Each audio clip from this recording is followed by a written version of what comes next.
আমি ভাত খাই উঠি সদায় খোৱা চফগুটিটো গছজোপা আজি মই প্ৰথম দেখিলোঁ আৰু এয়া হ'ল জেতুকা জীয়েকৰ কাৰণে দেউতাকে মৰমত বান্ধি দিছে। আৰু এইফালে মাৰ বাৰীৰ কপৌ ফুল কি ধুনীয়াকৈ লাগিছে। এইখিনি চব মাৰ আৰু মাৰ নাৰ্চাৰীৰ ফুল খুব ধুনীয়াকৈ ফুলিছে। নমস্কাৰ, গুড মৰ্ণিং। কি খবৰ সকলোৰে? বিহু আহি পালোঁ আজি আৰু কালি আহি পালোঁ আৰু আজি আমি হাবুঙলৈ যাব ওলাইছোঁ। এইটো মায়ে দিয়া বিহুৰ উপহাৰ আপোনালোকক দেখাই দিছোঁ। এইটো পিন্ধি এতিয়া হাবুঙলৈ যাম। হাবুঙটো গম পায় আপোনালোকে, আমাৰ আহোমৰ এটা ডাঙৰ মন্দিৰ হয়। গতিকে মই বহুত বেছি ডিটেইলছত একো নেদেখাওঁ, খালি হাবুঙৰ পৰিৱেশটো এবাৰ দেখাম আপোনালোকে। ভিডিঅ'টো শেষলৈকে চাব। আৰু এইটো হ'ল মোৰ পৰিয়াল, মোৰ মানুহজনী, মোৰ মা, সেইটো ভাইটি, সেইটো ভাগিন। আমি সকলোবোৰ একেলগে এতিয়া যাত্ৰা আৰম্ভ কৰিছোঁ। বহুত দিনৰ পাছত সঁচাকৈ বহুত ভাল লাগিছে। এইখিনি আমাৰ খেতি মাটি আৰু এইখিনিত এতিয়া বাও খেতি কৰিছে। বহুত এক বছৰ মানে মূৰত এইখিনি ডাবলৈ হয়। যদি মই সময় সুবিধা মিলে আপোনালোকক দেখাম। আৰু এয়া আমাৰ হাবুংমুখী যাত্ৰা আৰম্ভ। এয়া আহি পাই গ'লোঁ হাবুং। এইখন হ'ল মেইন গেট হাবুঙৰ।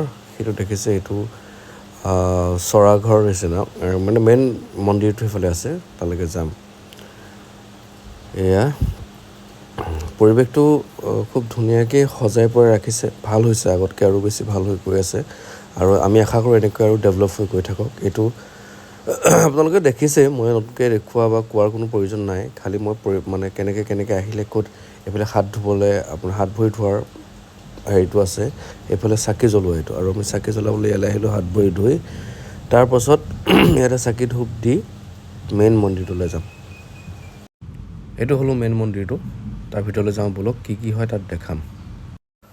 আৰু এই মন্দিৰটোৰ সন্মুখভাগ খুব ধুনীয়াকৈ সজাইছে। এইকেইটাৰ নাম মই নাজানো, আপোনালোকে যদি জানে কমেণ্ট কৰি মোক জনাবলৈ নাপাহৰিব। আৰু এয়া হ'ল মেইন মন্দিৰটো। এই সকলোৱে আশীৰ্বাদ ল'বৰ কাৰণে ৰৈ আছে। যোনে ছাগলী আগ কৰিছে তেওঁ ছাগলী লৈ আহিছে, যোনে মুৰ্গী আগ কৰিছে তেওঁ মুৰ্গী লৈ লৈছে। আৰু যেতিয়া আশীৰ্বাদ দিব তেওঁলোকে, আশীৰ্বাদ দিওঁতে সেইটো মাৰিব লাগে। কিন্তু ছাগলীটো নামাৰে, ছাগলীটো নিয়ম কৰি পঠাই দিয়ে। এইবোৰ চব ঘৰ বনাই দিছে ইয়াতে বনাই খাবলৈ, আৰু মানুহে বনাই খাই আছে পিকনিক। এইফালে টেবুল চকী যি লাগে খানা বনাবৰ কাৰণে কেৰাহী পৰ্যন্ত ইয়াতে পায়। টেবুল চকী এবাৰ ল'ব লাগিব ভাড়ালৈ লৈ, ধুনীয়াকৈ খাব পাৰি। আৰু এইফালে আমাৰ প্ৰথম বুলন আৰম্ভ। দেউতা, মা, বা, ভিনদেউ, ভাইটি, এইফালে মোৰ গ্লাছটো আছে, এইফালে ভণ্টি আৰু মোৰ মানুহজনী বহি আছে। সিহঁতে বাহিৰৰ ফালে, আমি আৰু সিহঁতে ভিতৰৰ ফালে পূৰা আৰম্ভ হৈ গ'ল। আৰু সকলো শেষ কৰি আমি এতিয়া ঘৰমুখী হ'লোঁ, কাৰণ ৰাতিলৈ হুঁচৰি আহিব। এতিয়া হুঁচৰি দেখাম, চাওঁ ব'লক। এয়া হ'ল আমাৰ গাঁৱৰ টকা বিহু দৌল।